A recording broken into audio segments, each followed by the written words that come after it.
You want the flavor of pizza, but you don't like gluten-free crusts? Today, I've got a recipe I think you're gonna enjoy. We're making pizza stuffed mozzarella cheese.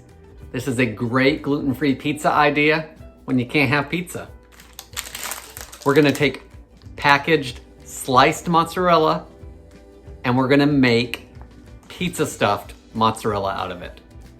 These are also known across the internet as keto ravioli, but since I'm not watching my sugar intake, I don't know if the sauce is gonna be keto friendly or not. I'm Jamie with SavorySaver.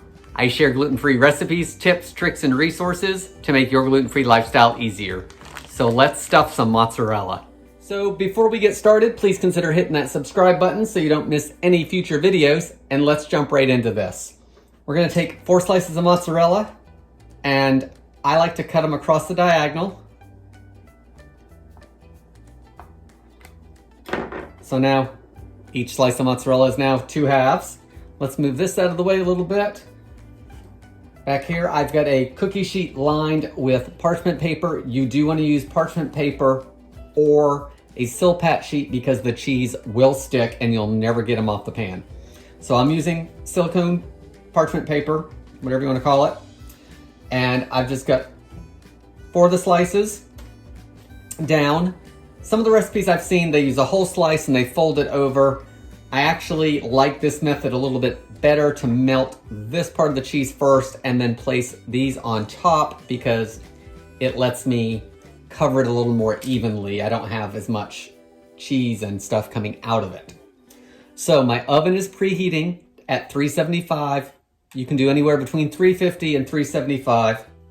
Once it's preheated, we want to put these in the oven for anywhere from 3 to 5 minutes, maybe even a minute or 2 longer, because we want the cheese to melt and to just start browning around the edges. So I'm gonna pop these in the oven, and as soon as they're ready to go, we'll start stuffing them. So our cheese has been in the oven for about 5 minutes, and it's just starting to brown in a couple places around the edges. Let's see if I can show that on camera. There's a little bit here, a little bit here. That's plenty far enough for me, because it'll brown up a little more once we put it back in. Now what we want to do is cover our cheese slices with a little bit of pizza topping.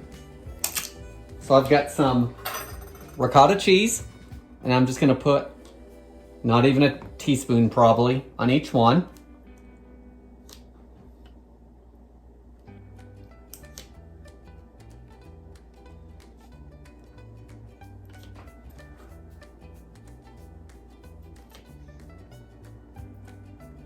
And you can press it down a little bit if you want.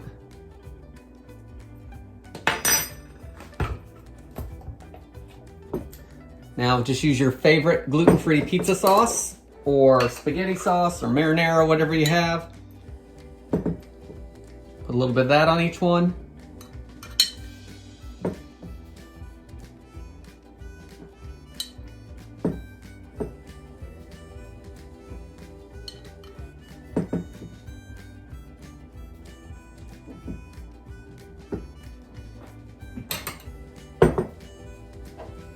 I like adding a little bit of Italian seasoning.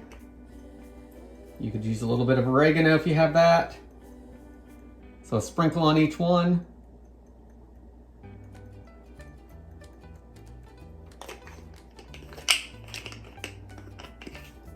A little bit of garlic powder sprinkled on each one.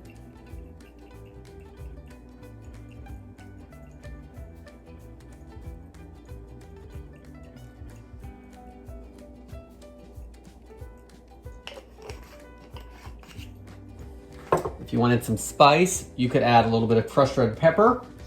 I'm not going to today. Now I'm going to add some pepperoni.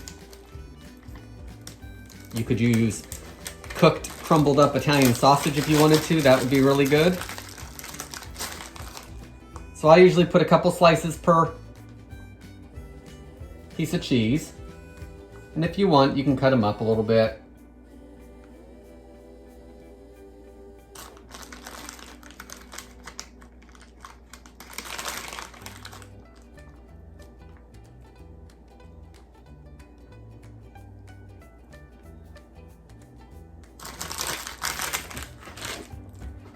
Now we want to cover them up.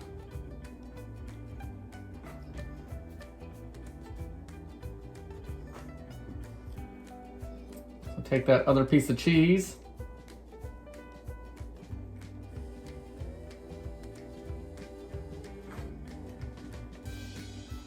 And sometimes these seal completely and sometimes they don't.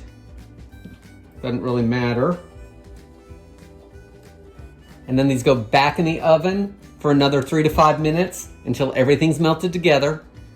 And then usually you want to let them cool for just a minute or so for this cheese to start firming back up.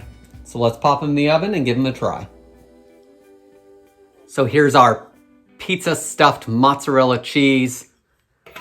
1 slice of mozzarella, sliced diagonal, pizza toppings in the middle. It does firm up much better after it sits for a few minutes on the cookie sheet, so be sure to do that. Plus, you don't want molten cheese. And then guys, if you're the type that prefers the pizza toppings over the crust anyway, you're really gonna like these. You know, sometimes gluten-free or, you know, regular pizza, you take a bite, everything slides off the top and you get a mouthful of all the toppings. That's exactly what this is. Tara and I actually had these for dinner last night, and I just make like 3 a piece, and we have it with a green salad and totally have a dinner for us. They're good as snacks.